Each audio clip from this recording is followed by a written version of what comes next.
Mi nombre es Valeria. Tengo 32 años, y durante mucho tiempo pensé que conocía perfectamente al hombre con el que me casé. Todo comenzó una noche de sábado. Era la final del campeonato, y mi esposo llevaba semanas hablando de ese partido. Desde temprano, invitó a 3 de sus mejores amigos a nuestra casa. Compraron cerveza, botanas, alitas y refrescos. La sala estaba llena de risas, gritos y comentarios sobre cada jugada. Yo no soy muy fanática del fútbol, pero decidí acompañarlos un rato. Preparé la comida, serví las bebidas, y me senté cerca de ellos mientras el partido avanzaba. Las horas pasaron rápido. Cuando el árbitro pitó el final, uno de los amigos se despidió, porque debía trabajar muy temprano al día siguiente. Solo quedaron Daniel y Marco. Mi esposo ya había bebido demasiado. Se dejó caer sobre el sofá grande, y en cuestión de minutos, estaba profundamente dormido. El ambiente cambió. La televisión seguía encendida, con el volumen muy bajo. Afuera comenzaba a llover, y el sonido de las gotas golpeando las ventanas hacía que toda la casa pareciera más silenciosa. Los 3 empezamos a conversar. Primero hablamos del partido. Después del trabajo, de los viajes que queríamos hacer, y de los años que habían pasado desde que todos nos conocimos. Entre una conversación y otra, aparecieron largos silencios. No eran silencios incómodos, eran diferentes. Por momentos sentía que alguno de los dos me observaba más de la cuenta. Cuando levantaba la mirada, sonreían como si nada hubiera pasado. Intenté convencerme de que solo era una impresión mía. Sin embargo, algo dentro de mí decía que aquella noche estaba tomando un rumbo inesperado. Miré a mi esposo. Seguía dormido, completamente ajeno a todo lo que ocurría a su alrededor. Fue entonces cuando Daniel rompió el silencio. ¿Eres feliz, Valeria? La pregunta me tomó por sorpresa. Nadie me la había hecho en mucho tiempo. Sonreí por compromiso y respondí con un simple «claro». Pero incluso yo sabía que aquella respuesta no era completamente sincera. Daniel y Marco intercambiaron una mirada. No dijeron nada. Solo entendieron que detrás de esa sonrisa había una historia que nadie conocía. Y esa conversación cambiaría mi vida para siempre. El reloj marcaba casi la 1 de la madrugada. La lluvia seguía cayendo con fuerza, y el sonido de los truenos hacía que el silencio dentro de la casa se sintiera aún más profundo. Mi esposo continuaba dormido en el sofá. Por un momento pensé en despertarlo y decirles a Daniel y Marco que ya era hora de irse. Era lo correcto. Pero ninguno de los 3 parecía tener prisa. Marco rompió el silencio. Hace años que no te veía sonreír así. Lo miré confundida. Así como cuando éramos más jóvenes, antes de que la vida se volviera tan complicada. Sus palabras me hicieron recordar muchas cosas que había intentado olvidar. Mi matrimonio no era un desastre, pero tampoco era el sueño que imaginé. Con el paso del tiempo, dejamos de hablar de nuestros problemas. Vivíamos bajo el mismo techo, pero cada uno parecía llevar una vida distinta. Daniel suspiró. Siempre pensé que merecías algo mejor. No respondí. Solo bajé la mirada hacia la taza de café que acababa de preparar. Nadie volvió a mencionar el tema durante varios minutos. Entonces escuchamos un ruido. Los 3 giramos la cabeza al mismo tiempo. Era mi esposo. Se movió un poco, cambió de posición y volvió a quedarse profundamente dormido. Los 3 soltamos una pequeña risa de alivio. Aquella risa rompió la tensión que había llenado la sala. Seguimos conversando durante más de 1 hora. Hablamos de sueños, de oportunidades perdidas, y de las decisiones que cambian una vida para siempre. Por primera vez en mucho tiempo, sentí que alguien realmente escuchaba lo que decía.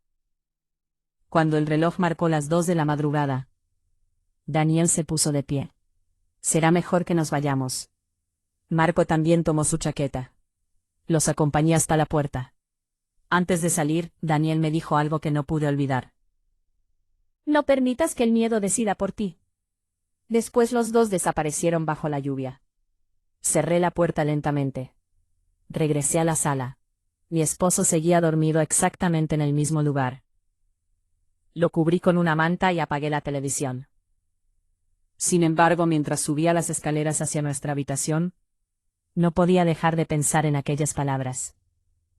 Aquella noche no había cambiado por lo que ocurrió. Había cambiado por todo lo que comprendí sobre mi propia vida. Y todavía no imaginaba que unos días después descubriría un secreto de mi esposo, que haría tambalear por completo nuestro matrimonio. Los días siguientes intenté convencerme de que todo había sido una conversación más. Daniel y Marco no volvieron a escribir. Yo tampoco los busqué. Pensé que lo mejor era seguir con mi vida. Pero algo dentro de mí había cambiado. Empecé a observar a mi esposo con otros ojos. Noté que pasaba más tiempo con el teléfono en la mano. Si yo entraba a la habitación, apagaba la pantalla de inmediato. Salía a contestar llamadas al balcón, y cuando le preguntaba quién era, siempre respondía lo mismo: es trabajo. Una tarde, mientras él se duchaba, su teléfono comenzó a sonar sobre la mesa. No tenía intención de revisarlo. Sin embargo, la pantalla se iluminó con un mensaje que decía: no olvides lo de mañana. Ella no puede enterarse. Sentí un nudo en el estómago. No abrí la conversación. No hacía falta.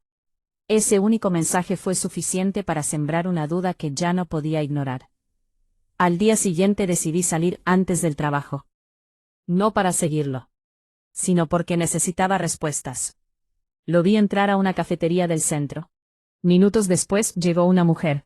Se saludaron con un abrazo que parecía demasiado cercano para ser una simple reunión de trabajo. Hablaron durante casi una hora. Desde la distancia no podía escuchar lo que decían, pero sus expresiones lo decían todo. Cuando ella se marchó, mi esposo permaneció sentado unos minutos con la mirada perdida. Esa noche durante la cena, le pregunté con calma: ¿cómo estuvo tu día? Me respondió sin levantar la vista del plato: solo reuniones de trabajo. Mentía. Y ambos lo sabíamos. No discutí. Esperé. Porque comprendí que si quería conocer toda la verdad, necesitaba paciencia. 2 días después, mientras ordenaba un cajón del escritorio, encontré un sobre. Dentro había varios recibos y una reserva de un hotel para una fecha en la que él me había dicho que estaba de viaje por negocios. Sentí que el mundo se detenía. No lloré. No grité. Solo respiré hondo y guardé todo exactamente donde estaba. Aquella noche tomé una decisión. No iba a enfrentarlo hasta saber toda la verdad. Porque había algo que todavía no encajaba. Y presentía que el secreto que estaba descubriendo era mucho más grande de lo que imaginaba. Pasé toda la noche sin dormir. Las preguntas no dejaban de dar vueltas en mi cabeza. ¿Desde cuándo me mentía? ¿Quién era esa mujer? ¿Y por qué había sentido la necesidad de ocultármelo todo? A la mañana siguiente, esperé a que regresara del trabajo. Cuando entró por la puerta, dejó las llaves sobre la mesa, y sonrió como cualquier otro día. Yo ya no podía fingir. Saqué el sobre del cajón, y lo puse frente a él. Su expresión cambió al instante. ¿Qué es esto?, preguntó, aunque sabía perfectamente la respuesta. Guardó silencio durante varios segundos. Finalmente se sentó frente a mí. Te iba a contar, pero nunca encontré el momento. Respiré hondo. Empieza ahora. Bajó la mirada. Me explicó que aquella mujer había sido una persona importante en su pasado. Hacía unos meses se habían reencontrado por casualidad y comenzaron a verse para hablar. Al principio, decía, no creyó que fuera un problema. Después, cuando comprendió que me estaba ocultando esas reuniones, ya era demasiado tarde para admitir la verdad. Nunca quise perderte, dijo con la voz quebrada. Las lágrimas aparecieron en sus ojos. Yo también estaba herida, pero ya no sentía rabia. Sentía una enorme decepción. Lo que rompe un matrimonio no siempre es una traición física, le respondí. A veces basta una mentira para destruir la confianza. Los días siguientes fueron difíciles. Dormimos en habitaciones separadas. Hablamos durante horas, recordando todo lo que habíamos construido, y todo lo que habíamos dejado de cuidar con el paso del tiempo. Por primera vez en años, fuimos completamente honestos. Aceptamos nuestros errores, y entendimos que ninguno de los dos había prestado atención a las pequeñas señales que anunciaban la distancia entre nosotros. Después de varias semanas, tomamos una decisión. No sería fácil, pero intentaríamos reconstruir nuestra relación. Comenzamos terapia de pareja, aprendimos a escucharnos, y dejamos de esconder lo que sentíamos. La confianza no regresó de un día para otro. Hubo momentos en los que pensé en rendirme. Pero también hubo otros, en los que recordé por qué nos habíamos enamorado. Hoy, cuando miro hacia atrás, entiendo que aquella noche, en la que mi esposo se quedó dormido, no cambió mi matrimonio, por lo que pasó en esa sala. Lo cambió porque me obligó a abrir los ojos. A veces, las conversaciones más inesperadas, nos muestran verdades que llevábamos años evitando. Y aunque el camino para sanar fue largo, aprendí que ninguna relación puede sobrevivir sin confianza, comunicación y sinceridad. Ese fue el verdadero comienzo de una nueva historia para los dos.